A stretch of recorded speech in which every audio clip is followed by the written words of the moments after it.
भंडाऱ्याची उधळण झाली ना इकडं आणि परांडे बाबांची भाकणूक झाली. म्हणाले भगव्याचं राज्य येणार आहे म्हणून.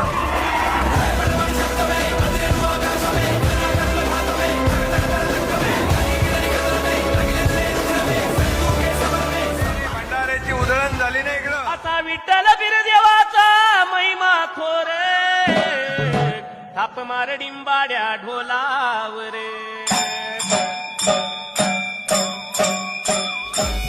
विचारून बघ मार्केट मध्ये आहे रे कोण बॉस. बघ आहे रे कोण बॉस. अरे किती बी समोर येऊ द्या त्यांना एकटा बॉस. अरे किती बी समोर येऊ द्या त्यांना एकटा बॉस. इसकी खातिर कसम है हमको अपना शीश कटा देंगे. अपना शीश कटा देंगे. जितना भी इस जिस्म में